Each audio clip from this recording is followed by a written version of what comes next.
que vous diriez que le gouvernement n'a pas été suffisamment clair, n'a pas été suffisamment radical dans ses consignes, et dès le début, dans ses consignes sur le confinement et finalement sur le mot qui est assez, je dirais la directive qui est assez simple, qui est de dire restez chez vous, sans autre aménagement possible. Bah, écoutez, je pense que malheureusement, le constat sera sans appel par rapport à la gestion de cette crise depuis le début. Je rappelle quand même que cette épidémie n'est pas là depuis 15 jours, déclarée depuis 15 jours. C'est depuis novembre, décembre 2019, ça s'est déclaré en Chine.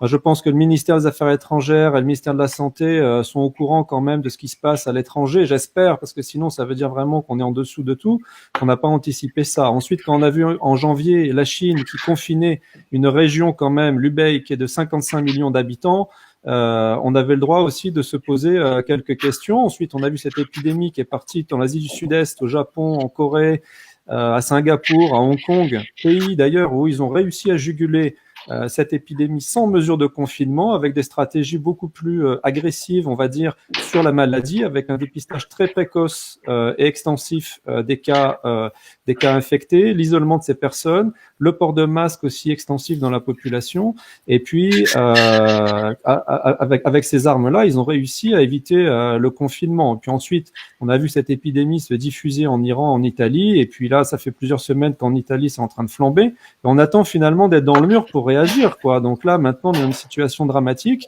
On n'a pas géré les clusters dans le Grand Est et dans la région parisienne. Et maintenant, on court après la maladie. Alors pour ce qui est du discours, on va dire gouvernemental sur cette question du confinement, moi je suis désolé. Je comprends que la population n'adhère pas que depuis quelques jours en fait à ces consignes de confinement, parce que quand on entend Monsieur Macron, enfin Madame Buzyn fin janvier qui dit le virus n'arrivera pas en France. Ensuite, on a entendu Monsieur Macron qui a demandé aux gens d'aller dans les restaurants, aller faire la fête, aller au théâtre, etc.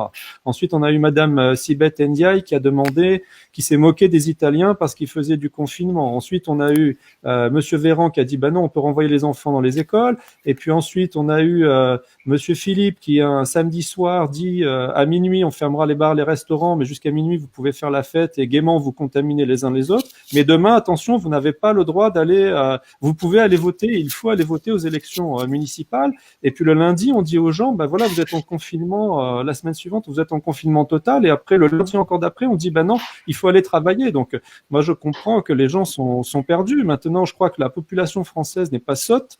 Ils ont compris qu'il y avait un gros enjeu en termes de santé publique, d'aplatir cette courbe épidémique pour limiter à distance le nombre de décès de cette maladie, éviter l'engorgement, la phase aiguë des centres hospitaliers.